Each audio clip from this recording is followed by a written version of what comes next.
हाय बच्चों, क्या हाल चाल। देखिए बच्चों, आज हम सेट थ्योरी का चौथा लेक्चर पढ़ेंगे। इस चौथे लेक्चर में हम लोग कवर करेंगे एनसीईआरटी एक्सरसाइज 1.2। जैसा कि आप देखे होंगे कि संकल्प हमारा बैच पे यूट्यूब चैनल पे lecture number 1, lecture number 2, lecture number 3 upload हुए हैं। तो उन लेक्चरों को प्लेलिस्ट में जाके सभी स्टूडेंट एक पैटर्न वाइज पढ़ें, लेक्चर बाय लेक्चर पढ़ें, ताकि आपका प्रोसेस थ्योरी का सही चले। चलिए आज हम लोग इस लेक्चर पे एनसीईआरटी की एक्सरसाइज 1.2 को कवर करेंगे। देखिए इस लेक्चर में हम लोग क्या क्या पढ़ेंगे, इस बात को मैं आपको समझाने की कोशिश करता हूं।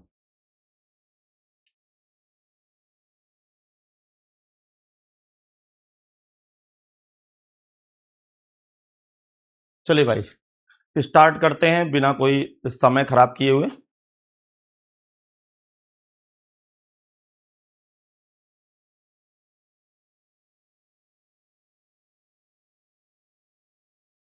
चलिए शुरू करते हैं। इसका पहला क्वेश्चन, इस एनसीईआरटी एक्सरसाइज का पहला क्वेश्चन हमसे क्या कह रहा है, निम्नलिखित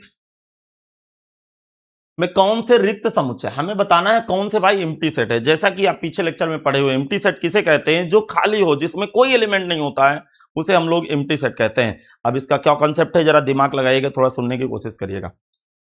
कहानी कुछ ऐसी चल रही है, दो से भाज्य विषम प्राकृतिक संख्याओं का समुच्चय, मतलब जो दो से भाज्य हैं और विषम हैं, जो दो से कैंसिल आउट हो रहे हैं ना, जो दो से कट रहे हैं, वो विषम नहीं हो सकते हैं, वो विषम नहीं हो सकते हैं, वो सम होंगे। इसलिए हम कह सकते हैं कि जो a बराबर है वो फाई है। फाई का मतलब बेटा क्या है, ये रिक्त समुच्चय है। ठीक है बेटा,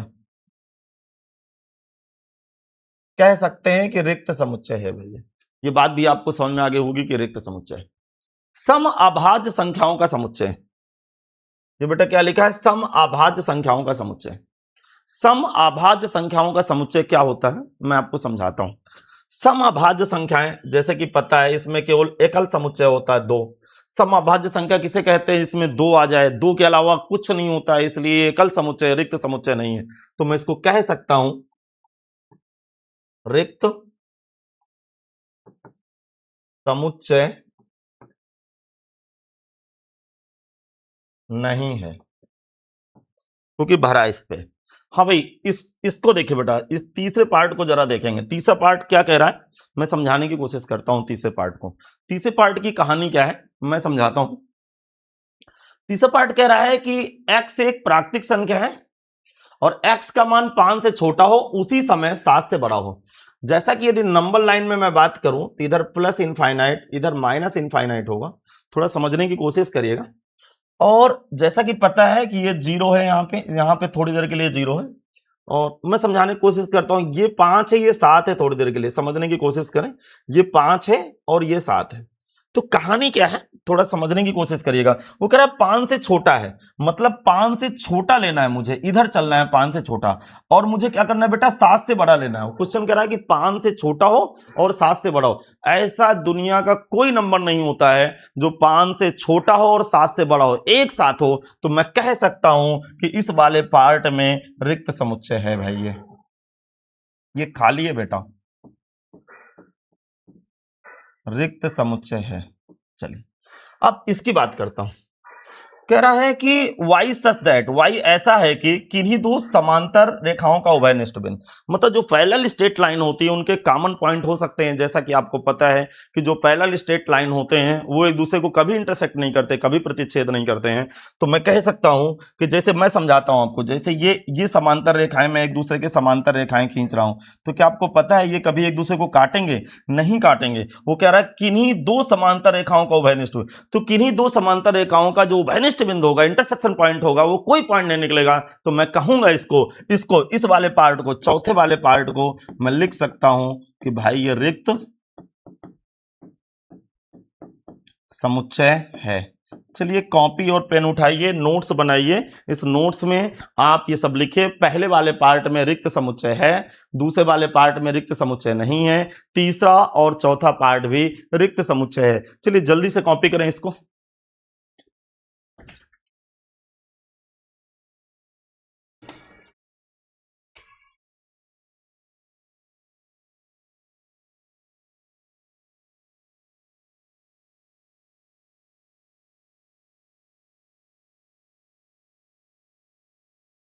चलिए बेटा बात करते हैं इसी क्रम में अगले क्वेश्चन की भाई। निम्नलिखित समुच्चयों में से कौन से परिमित कौन अपरिमित समुच्चय हैं? जैसा कि आपको पता है परिमित समुच्चय कैसे कहते हैं, जिसको गिन सकते हैं। अपरिमित समुच्चय किसे कहते हैं? जिसको गिना नहीं जा सकता है भाई। तो जिसको गिन सकते हैं वो परिमित समुच्चय होता है, जिसको नहीं गिना जा सकता वो परिमित समुच्चय होता है। जल्दी से आपको बता देता हूं, वर्ष के महीनों का समुच्चय, जैसे कि आपको पता है किसी वर्ष में 12 महीने होते हैं, इसलिए ये परिमित समुच्चय है। तो यहां पे पहले पार्ट में मैं लिखूंगा परिमित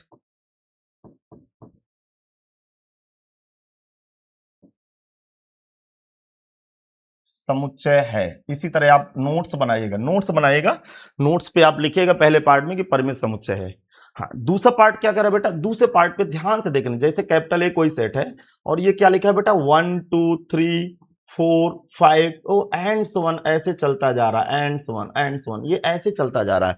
जब ऐसे चल रहा है तो ये भी पता चल गया कि इसको भी नहीं गिन सकते हैं, ये अपरिमित समुच्चय, इसको गिना नहीं जा सकता। ये सेट ऑफ नेचुरल नंबर है, प्राकृतिक संख्याओं का समुच्चय पूरा सेट है, इसलिए नहीं गिन सकते हैं। तो इसको लिख सकूंगा अपरिमित समुच्चय। इसको क्या लिखेंगे बेटा? अपरिमित। इसको लिखेंगे बेटा अपरिमित समुच्चय। अब बेटा इसके तीसरे पार्ट में आ जाते हैं। तीसरा पार्ट इसका क्या कह रहा है बेटा? ये बेटा तीसरा पार्ट इसका, ये क्या कह रहा है? 1 2 3 कुछ ऐसा लिखा हुआ, जैसे सेट ए है, ध्यान से देखेंगे बेटा 1 2 3 4 5 और ये जाते जाते जाते जाते ये 99 और लास्ट में 100 है बेटा। क्या आपको पता है ये सेट 1 से स्टार्ट हो रहा है बेटा, ये सेट 1 से स्टार्ट हो रहा है और 100 से समाप्त हो रहा है। क्या आपको ये बात समझ में आ रही है कि 1 से स्टार्ट हो रहा है और ये 100 से समाप्त हो रहा है? तो मैं कह पा रहा हूं कि ये परिमित समुच्चय है, क्योंकि इसको मैं काउंट कर सकता हूं, गिन सकता हूं। ये परिमित समुच्चय है क्योंकि 1 से लेकर 100 तक में 100 एलिमेंट होंगे, इसको मैं गिन सकता हूं, इसलिए परिमित समुच्चय। तो मैं लिख देता हूं बेटा बिना कोई समय खराब किए। बहुत छोटे छोटे क्वेश्चन है बेटा बेसिक पे, ये जो बेसिक थ्योरी बताई गई है आपको 1-2 लेक्चर में, उसी के तहत ये क्वेश्चन है। तो एक नंबर के क्वेश्चन है ये, आपके 11वीं के पेपर में 1 नंबर का क्वेश्चन आता है। एक्चुअल कितने नंबर का क्वेश्चन आता है ये नहीं माने रखता, आपका बेस अच्छा हो जाए कि चल क्या रहा। चलिए ये यहां पे आते हैं अगले पार्ट में। चौथे पार्ट में क्या करा है? 100 से बड़े धन पूर्णांक संख्याओं का समुच्चय। 100 से बड़े पॉजिटिव इंटीजर नंबर यदि मैं लिखूंगा, आगे दिमाग लगाइए बेटा, 100 से बड़े यदि मैं पॉजिटिव इंटीजर नंबर लिखूं तो पहला ही नंबर 101 आएगा, फिर बेटा 102 आएगा, फिर बेटा 103 आएगा, फिर बेटा 104 आएगा। ऐसा करते करते करते करते ये फिर अपरिमित समुच्चय हो जाएगा, क्योंकि मैं इसको गिन नहीं सकता हूं बेटा, गिन नहीं सकता हूं, इसलिए ये अपरिमित समुच्चय होगा। हाँ तो बेटा मैं यहां पे ऐसा लिख सकता हूं कि ये अपरिमित समुच्चय बेटा, लिख सकता हूं बेटा अपरिमित नहीं अपरिमित समुच्चय, क्योंकि गिन नहीं सकते बेटा।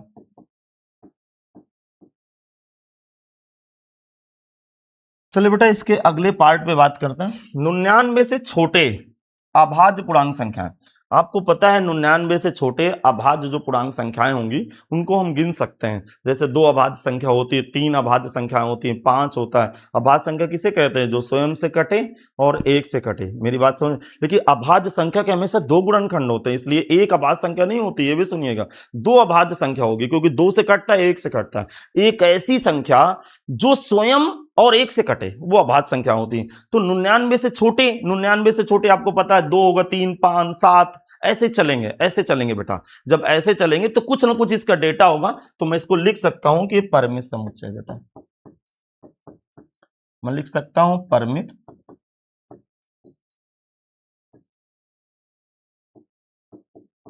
समुच्चय है बेटा। ठीक बेटा, चलो चलो चलो भाई अगले पार्ट में चलते हैं भाई। निम्नलिखित समुच्चयों में से प्रत्येक के लिए बताइए कौन से परिमित कौन से परिमित है। आपको पता है वही बताना है कि कौन से परिमित समुच्चय हैं, कौन से परिमित समुच्चय हैं। परिमित समुच्चय उसे कहते हैं जिसको आप काउंट कर सकते हैं, नंबर ऑफ एलिमेंट। अपरिमित समुच्चय किसे कहते हैं? जिसको आप काउंट ही नहीं कर सकते हैं। फिर देखिएगा बहुत छोटे से क्वेश्चन है, देखिए देखिए देखिए इस पे आ जाते हैं भाई। ठीक है भाई, अब ये क्या कह रहा है? क्लियर सुनिएगा, एक्स अक्ष के समांतर रेखाओं का समुच्चय, एक्स अक्ष के समांतर, मेरी भावनाएं समझिएगा, मैं एक्स एक्सिस के पैरेलल कितनी रेखाएं खींच सकता हूं, देखिए कितनी रेखाएं खींच सकता हूं, कितनी रेखाएं खींच सकता हूं, एक्स एक्सिस के पैरेलल ढेर सारी रेखाएं खींच सकता हूं, ढेर सारी, ऐसे खींचता चला जाऊंगा। तो क्या आपको पता है एक्स अक्ष के समांतर अनगिनत रेखाएं खींच सकते हैं, इसलिए मैं पहले पार्ट में बेटा लिखूंगा कि अपरिमित है। क्या लिखूंगा बेटा? अपरिमित, अपरिमित समुच्चय लिखूंगा बेटा, ठीक है बेटा। अच्छा अब बताते हैं, हाँ इसके दूसरे पार्ट की तरफ चलते हैं। दूसरे पार्ट में क्या कह रहे बेटा? अंग्रेजी वर्णमाला के अक्षरों का समुच्चय। जैसा कि आपको पता है अंग्रेजी वर्णमाला के जो अक्षर होते हैं वो लिमिटेड होते हैं, गिन सकते हैं। जैसे मैं इस सेट को दूसरे पार्ट पे ऐसे ऐसे यहां लिख रहा हूं बेटा, दूसरे पार्ट पे जैसे मैं लिख देता हूं कैपिटल H बेटा, इसमें क्या होगा? ए से शुरू होगा, BCDEF आई, और जाते जाते जाते जाते बेटा ये कहां समाप्त हो गया बेटा? XYZ। तो ये पता होते हैं ना कि अल्फाबेट में कितने एलिमेंट होते हैं, कितने लेटर होते हैं, पता होते हैं कितने अक्षर होते हैं, तो ये परिमित है, गिन सकते हैं। तो मैं इसके लिखूंगा परिमित समुच्चय बेटा।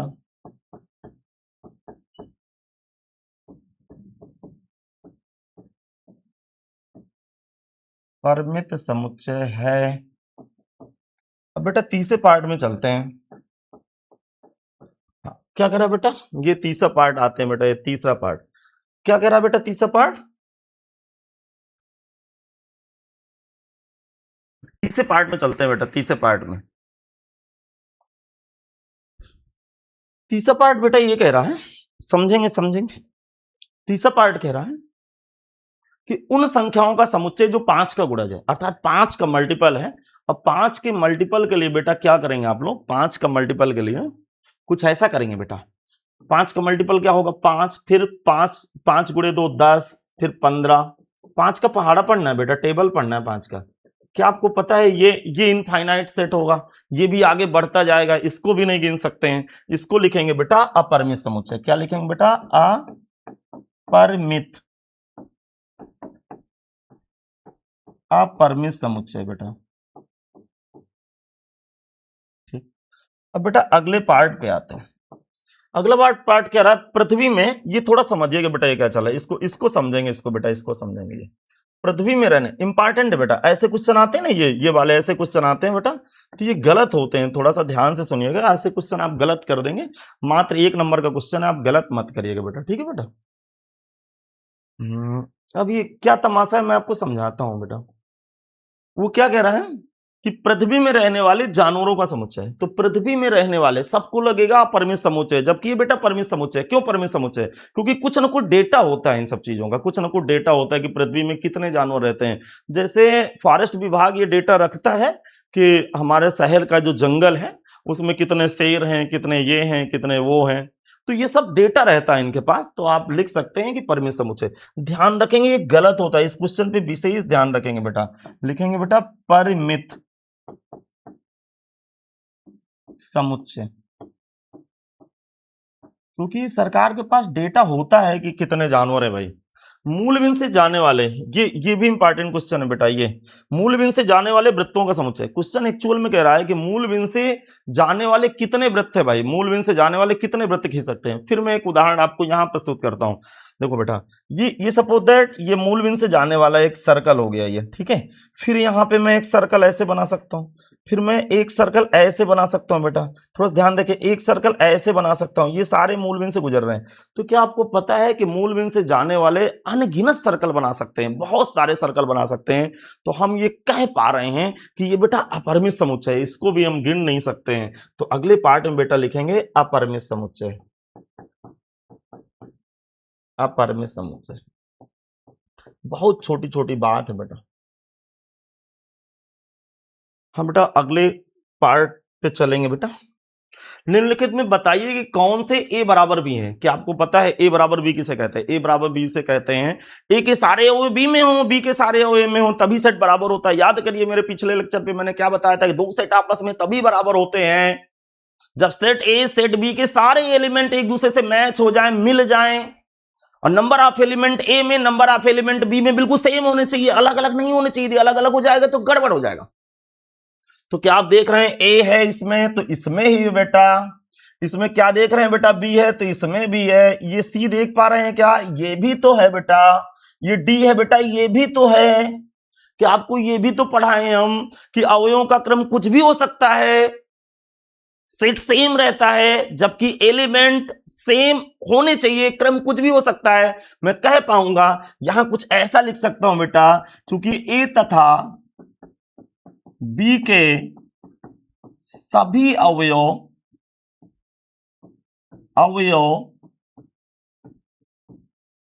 बराबर है, इसलिए समुच्चय ए बराबर बी है। ठीक बेटा, ये कॉन्सेप्ट आपको समझ में आ गया।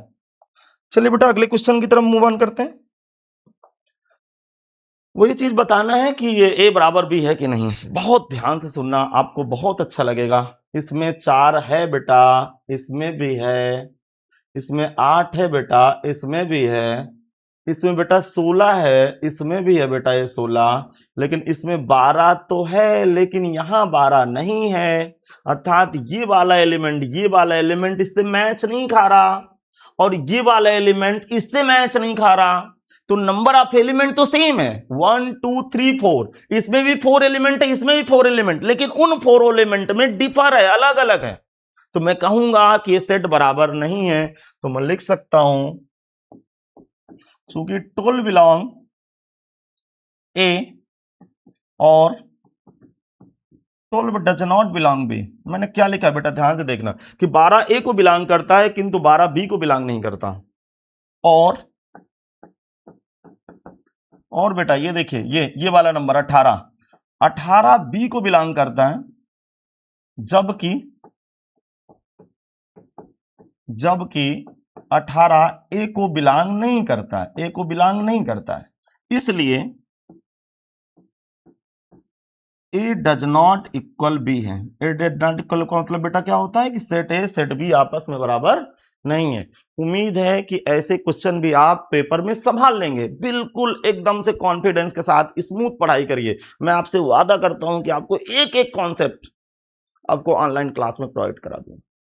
बस बेटा आप लोग मेरा वीडियो को शेयर करिए, दूसरे बच्चों को कम से कम पहुंचाइए अपने यार दोस्तों के साथ।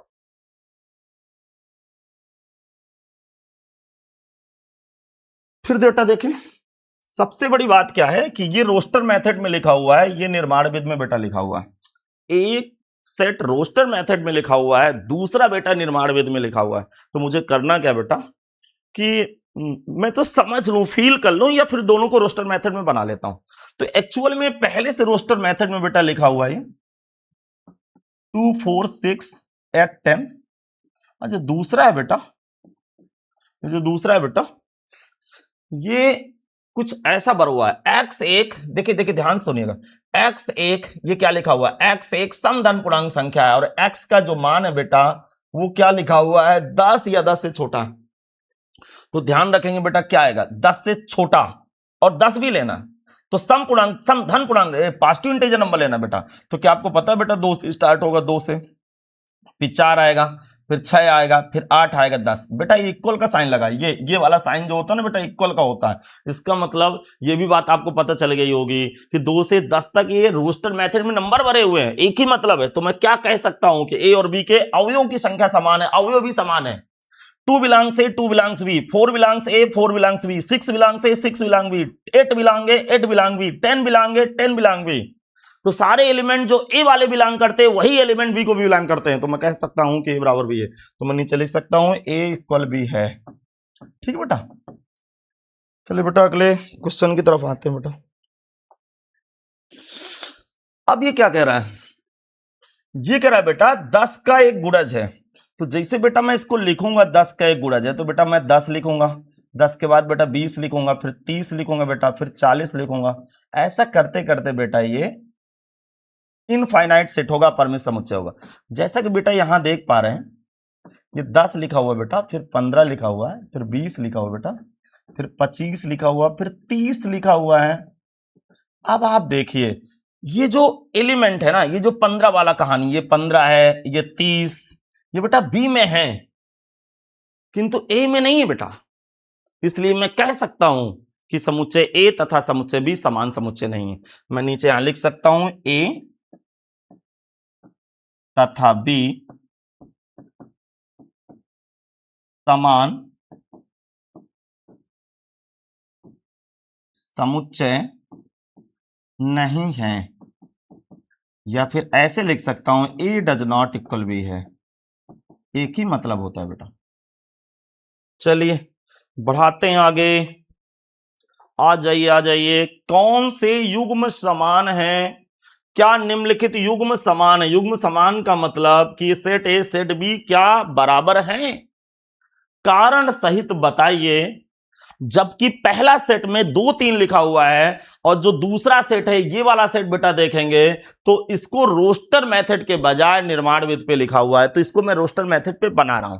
ये पहली बात तो आप ये समझिएगा कि कैपिटल ए इक्वल टू बेटा लिखा है 2 3। अब कैपिटल बी के एलिमेंट पकड़ें, जब तक बेटा एलिमेंट नहीं पकड़ेंगे तो हमें पता ही नहीं चलेगा कि दोनों सेट बराबर हैं कि नहीं हैं। चलिए समझाता हूं, ध्यान से देखेंगे बेटा। देखो बेटा ये क्या चल रहा है जरा समझिएगा। ये क्वेश्चन ऐसा लिखा हुआ है कि जो बी है एक्स समीकरण का हल है, मतलब इस क्वाड्रेटिक इक्वेशन का जो हल है, इस क्वाड्रेटिक इक्वेशन का जो हल है अर्थात एक्स का जो मान है वही इस बी सेट के एलिमेंट है। तो सबसे पहले ये इक्वेशन क्या दिया बेटा, एक्स स्क्वायर, ध्यान से देखेंगे बेटा, x square plus 5x plus 6 दिया हुआ है। एक्स स्क्वायर प्लस का 5x प्लस 6 इक्वल टू 0 दिया है। अब बेटा इसको मैं फैक्टराइज करूंगा और जो एक्स का मान आएगा वो बी के एलिमेंट होंगे, फिर मैं कंपेयर करूंगा कि सेट ए सेट बी बराबर है कि नहीं बराबर है। देखिए ध्यान से देखिएगा, इसके जो बेटा फैक्टर होंगे आपको पता है 3 और 2 फैक्टर होंगे। बेटा फैक्टर बनाना तो आता होगा आपको ना? तो बेटा तो कमेंट करिएगा, मैं फैक्टर बनाना भी आपको सिखा दूंगा। एक्स स्क्वायर प्लस का 3x प्लस का 2x प्लस 6 आ गया बेटा। x कॉमन हो गया बेटा, x प्लस 3, फिर बेटा 2 कॉमन हो गया, अगेन x प्लस 3 आ गया बेटा, ये बराबर 0 हो गया बेटा। अब आपको पता है बेटा x प्लस 3 कॉमन हो गया तो फिर अगेन x प्लस 2 आ गया। क्या आपको पता है इन बारी बारी से फैक्टरों को 0 के बराबर रखूंगा। जब बेटा मैं 0 के बराबर रखूंगा, जब x प्लस 3 बराबर 0 तब x इक्वल -3 आ गया बेटा। जब x प्लस 2 बराबर 0 बेटा तब x बराबर -2 आ गया बेटा, x बराबर -2 आ गया बेटा।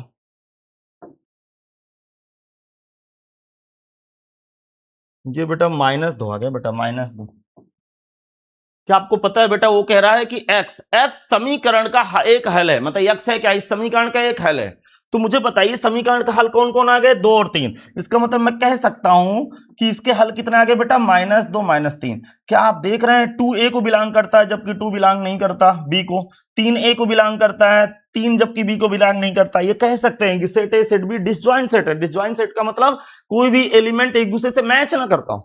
या आपको पता है कोई भी एलिमेंट एक दूसरे का मैच नहीं करता, जो ए में है वो बी में नहीं है, जो बी में है वो ए में नहीं है। तो मैं कह पाऊंगा कि ए डज नॉट इक्वल बी है, कह पाऊंगा ए डज नॉट। ये बेटा लिख लीजिएगा नोट्स पे, ए डज नॉट इक्वल बी। बेटा नोट्स कैसी बनानी है आपको, इसको हल करना है। पहले यहां लिखना है बेटा दिया गया समीकरण, दिया गया समीकरण लिखिए और फिर बेटा अपनी नोट्स में इसको हल कर लीजिए। हल करने के बाद ये सेट ए और सेट बी लिखेंगे बेटा, और सेट ए है ये और बेटा ये सेट बी है। बाद में रिपोर्ट लगाएंगे कि ए डज नॉट इक्वल बी है, तो मैं बता सकता हूं कि ये युग्म समान नहीं है। कोई पूछे युग्म समान नहीं है, एक बात लिखी कारण सहित बताइए, तो नीचे लिख सकते हैं ए और बी असंयुक्त समुच्चय है। क्या है बेटा, असंयुक्त डिसजॉइंट सेट, असंयुक्त समुच्चय है बेटा। चलिए बेटा इसी क्रम में अगले क्वेश्चन की हम लोग बात करते हैं। अब ये कह रहा है कि इसको कारण सहित बताइए बेटा। अब ये दोनों निर्माण विधि पे लिखा है, मैं इसको रोस्टर विधि पे लाता हूं बेटा। क्या आपको पता है इसके स्पेलिंग में जो जो स्पेलिंग यूज हुई है वर्ड पे उनको यूज करेंगे आप। तो एफ यूज हुआ है, ओ वो बेटा 2 बार यूज हुआ है, देखिए एक बार लिखेंगे। एल 2 बार यूज हुआ है, एक बार लिखेंगे बेटा। फिर इसके बाद बेटा ये डब्ल्यू यूज हुआ है बेटा,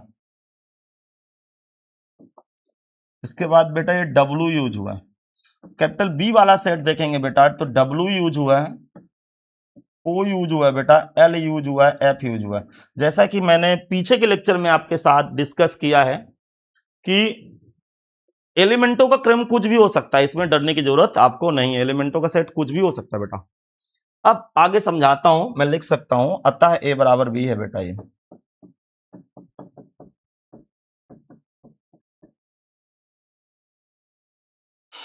समझते हैं, चलिए बढ़ाते हैं बेटा। निम्नलिखित दिए हुए समुच्चयों में समान समुच्चय का चयन कीजिए। समान समुच्चय किसे कहते हैं बेटा? जब A और B दो समुच्चयों के नंबर ऑफ एलिमेंट, अब वो एलिमेंट भी सेम हो, एलिमेंटों की संख्या सेम हो, हर एक सदस्य भी दोनों में भरे हो, वही समान समुच्चय कहलाता है। तो क्या आप देख रहे हैं, इस पे देखिएगा जरा बेटा कि B और D पे नजर डालिए, B और D पे नजर डालेंगे तो B सेट है बेटा 1 2 3 4 है बेटा B, और बेटा D जो सेट है ना बेटा वो क्या लिखा है बेटा 3 1 4 2। क्या आपको दिख रहा है बेटा कि एक ऑर्डर क्रम इधर उधर हुआ, बाकी सेट सेम है? तो मैं लिख सकता हूं B और D समान समुच्चय है बेटा।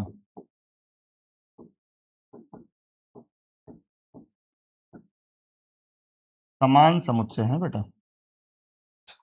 आगे बेटा और देखिए, और एक तो उदाहरण ये निकल आ गया बेटा। और बेटा E और G पे नजर डालिए, E और G पे, E और G पे। क्या बेटा पता है कि E का जो डेटा है वो -1 है बेटा, और अपने पास जो F का डेटा है बेटा, नहीं नहीं बेटा F नहीं, E और G बेटा,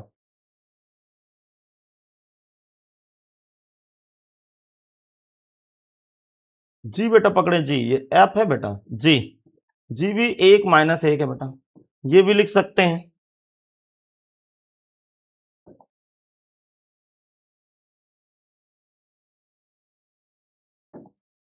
E है बेटा E, तो E और G के एलिमेंट आपस में सेम है बेटा, तो कह सकते हैं कि E और G समान समुच्चय हैं।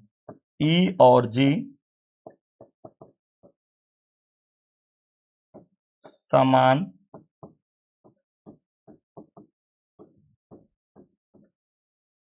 समुच्चय बेटा। आज मैं आपको बेटा बहुत छोटा सा लेक्चर प्रोवाइड किया हूं जिसमें हम लोग NCERT 1.2 को कवर किए हैं। आने वाले दिनों में बेटा थोड़ा सा बड़े बड़े लेक्चर बनाएंगे ताकि मैं कोर्स को बेहतर और बहुत जल्दी कवर कर पाए। तो बेटा पढ़ते रहिए, ऑनलाइन नोट्स जरूर बेटा बनाते रहिए। किसी को दिक्कत हो मेरे पर्सनल नंबर पे व्हाट्सएप मैसेज भी आप कर सकते हैं, कॉल भी कर सकते हैं बेटा, कमेंट कर सकते हैं। कोई दिक्कत हो बेटा तो मुझसे डायरेक्ट बात कर सकते हैं आप फोन के द्वारा। तो मिलते हैं बेटा अगले लेक्चर में। उम्मीद है बेटा कि आप अच्छी तरह से पढ़ रहे होंगे। जाते जाते बेटा एक बात जरूर कह के जा रहा हूं कि मेरे वीडियो को बेटा अन्य अपने विद्यार्थियों के बीच शेयर करिए बेटा, अपने यार दोस्तों के बीच। तो मिलते हैं बेटा अगले लेक्चर में। धन्यवाद बेटा।